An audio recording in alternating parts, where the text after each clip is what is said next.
Right guys, welcome back to the channel, welcome back to another video.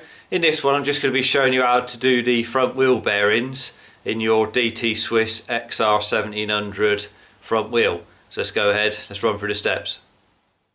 Right, so here we have the wheel, as you can see, XR 1700 wheel. So this is a 350 hub. This just happens to be a boost front hub. So first thing we need to do is remove the end caps from both sides.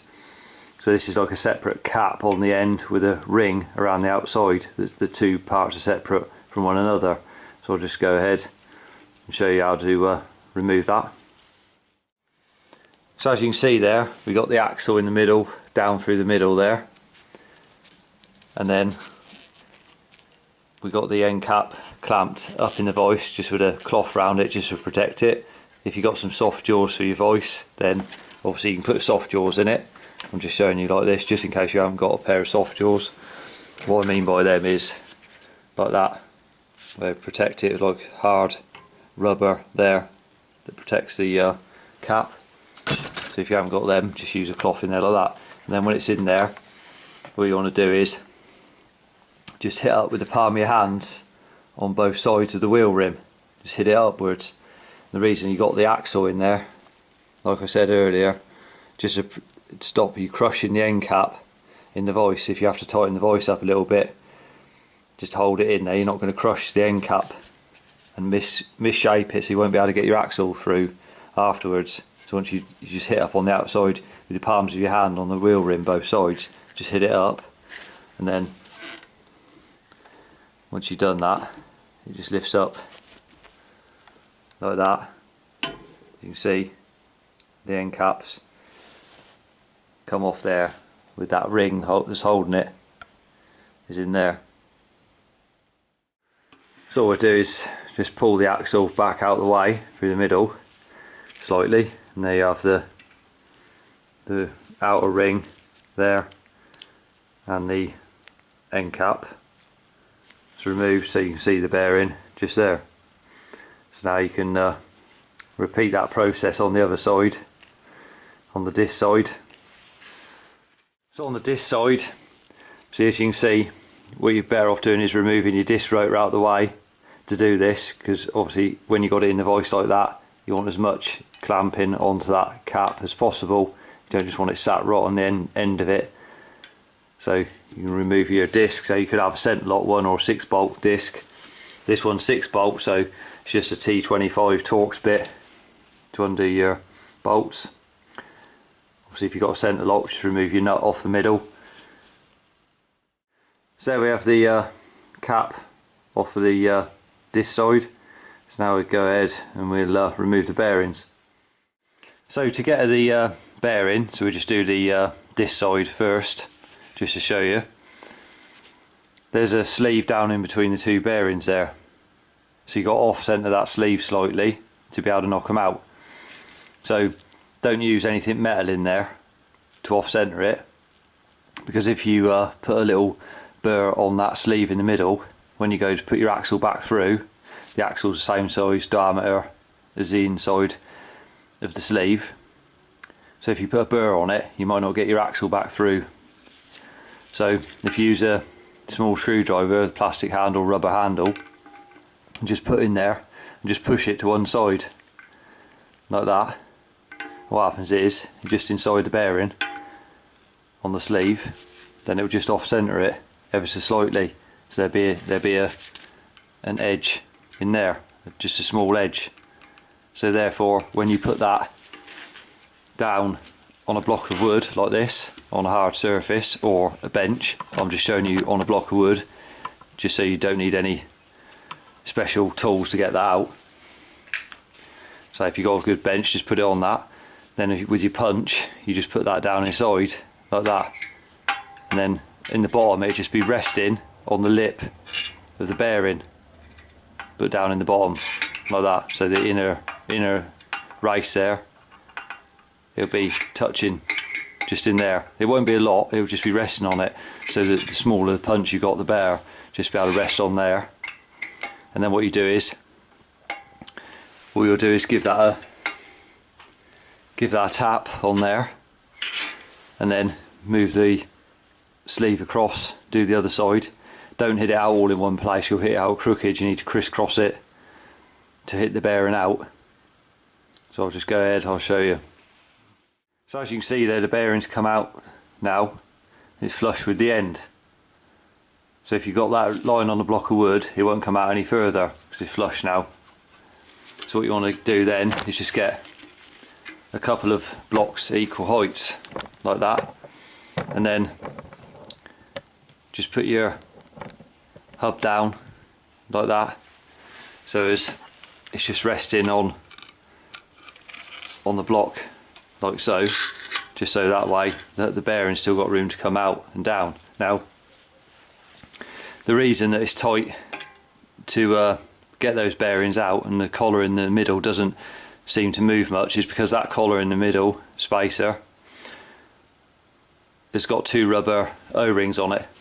You'll see that when I get it out. But so once you got it down to the so it's flush, then you can just carry on, put your punch in again and locate the edge of the bearing in there. And one way to locate it also is when you put your punch down in there like that, just put it down the side of the spacer, like that, run it down the side until, and then at the same time, so you need long enough punch, so as it goes down like that, when it rests on the bottom, if you just pull over in one direction, so pull over this way, then slide down, and then you'll feel it hit the bottom like that, so you know you're on it. And also as the bearing comes out, the spacer in the middle goes slack, but like I say, it still won't move much out of the way because it's got those two O-rings on it. So you can just tap it like that, just move the wheel round a little bit and do it again.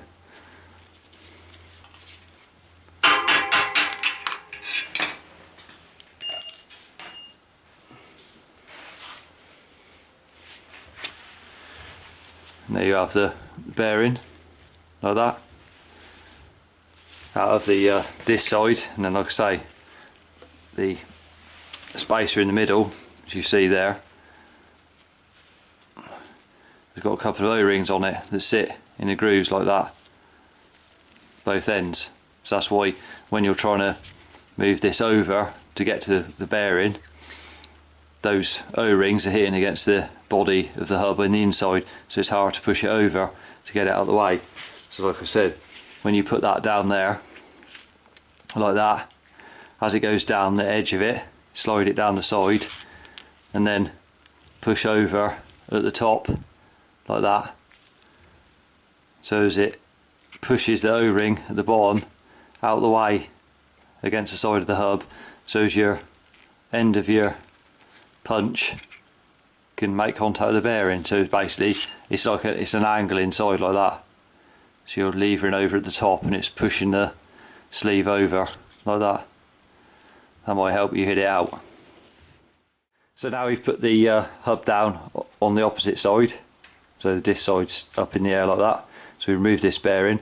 So to get the one in the bottom, all you need now is, you can see it easily, so it's just down in there, so just get a 12mm socket with a little extension and just put down in there and rest it in the middle of the bearing in the bottom like that. So you can rest it in there.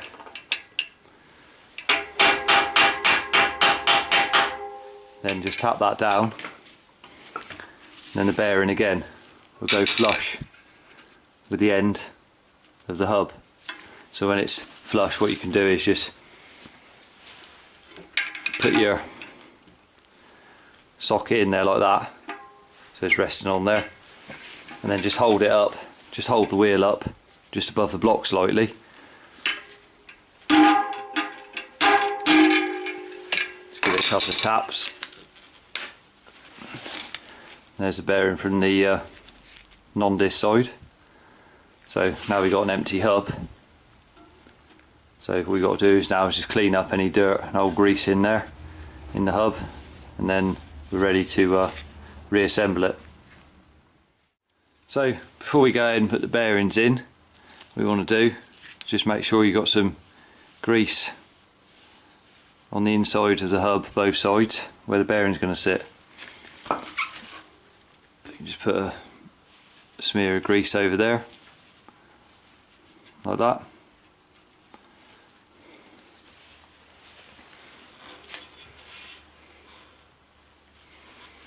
And then what we do on the bearing itself, now I'll put the numbers of the bearings in the description below, just in case you want to know what size they are. So the bearing on the disc side here, what we do is before we put it in, we just put some grease over the face of it, of the seal, on the side that you don't see it's in the hub, just to help keep the water out. And then we'll just pop that in place like that, push it with your fingers slightly, just so you know it started in there. Now you've got a few options to put it in. So if you get yourself a 20mm socket, which is the same diameter as the outside of the bearing, like that, if you haven't got a press, you can hold that on there like that. And then all you do is tap that in gently, make sure it's going in straight, just hold it over, exactly over the outside, don't hit where the seal is because you'll damage it before you even put it in. Just hold it exactly like that, and then tap that in a little bit at a time with a small hammer. That's one way of getting it in there. Alternatively, if you go down your local DIY place, your hardware place, you just get a bit of threaded bar with a nut, 2 nuts, a couple of washers, so you can take your bearing with you, just so you know what size washers to get. You want them so they're just the same size, they're flat, obviously, so they're not going to damage anything, they're roughly the same size as the actual bearing itself, so you can push on it nice and flat.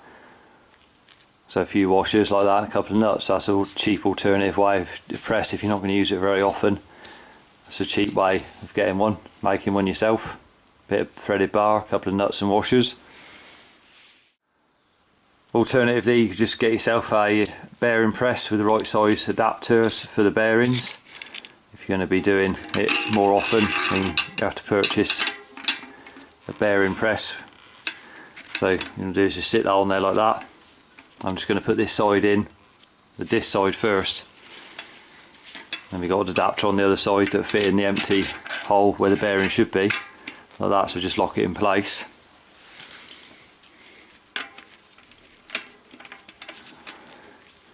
Then we just get this one put in, then we can put the spacer in the middle after we got this bearing in on the disc side. So I'll just get that one pressed in. Obviously making sure it's going in nice and square. So just press that one down in there like that. See, the moment it stops, then stop pressing it in.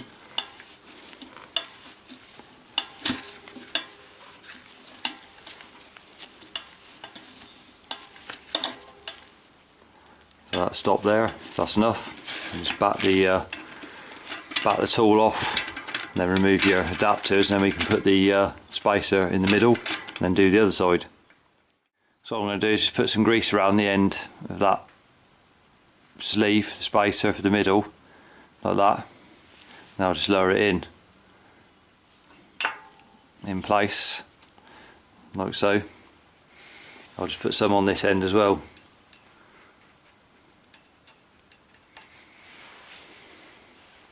Then we get the bearing. Again, just use good quality bearings, don't use any cheap ones, they just don't last nowhere near as long.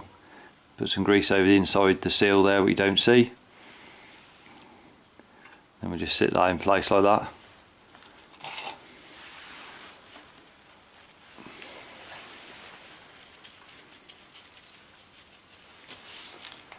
Then we can go ahead and press that one in.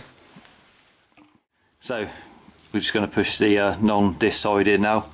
Obviously I'm just doing them separately, the two bearings. I'm not pushing on the opposite bearing at all. Now I've already put that one in, this side is bigger than the bearing, it's just pushing on the hub. So I'm just putting them in one at a time, just so you can feel them better when they're going in. instead of pushing them in both at the same time, you can just put the collar in the middle, the sleeve, and just push both bearings in at the same time, because like I said, the sleeve in the middle has got 2 O-rings on it, so it can't fall out of position in the middle of the hub. So you could just put it in there and push both bearings in at the same time if you wanted to. I'm just doing them individually, so it's up to you. So again, we'll just push this one in like that until it stops. The minute it stops like that, and just back the tool off.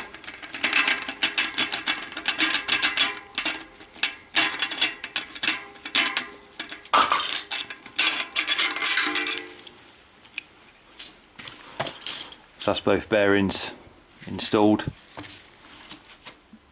in the hub now. So we're ready to go ahead and put the end caps back on.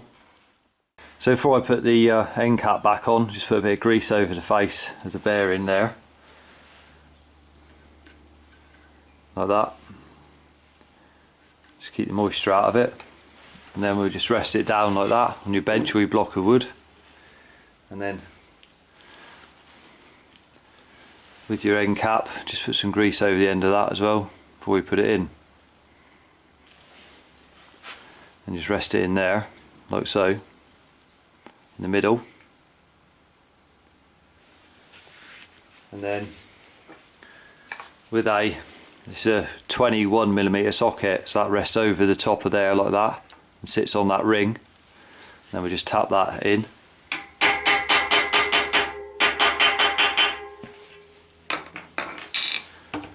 Like so. So that's the cap installed on there, with the ring around the outside. So all you do is put your wheel down on the other side. By the way, the longer cap goes on the disc side, and the shorter one goes on the non-disc side. So again, just put some grease over there, just to help keep the moisture out of it.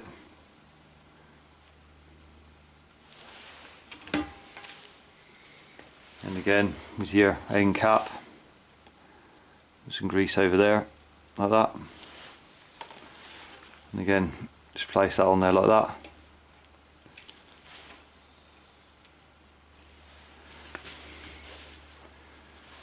And the same thing. Let's get your socket on there, hold it in the right place.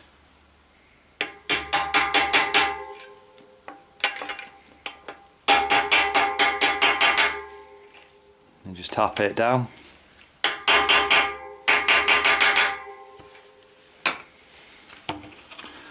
There's the other cap installed. That's both sides done, bearings now. So you're ready to go ahead, refit your disc on there, and then put it back in your bike. So I hope you found the video helpful. If you did, remember to give it a thumbs up. Subscribe to the channel for more cycle related content. Till next one, ride safe, and I'll see you then.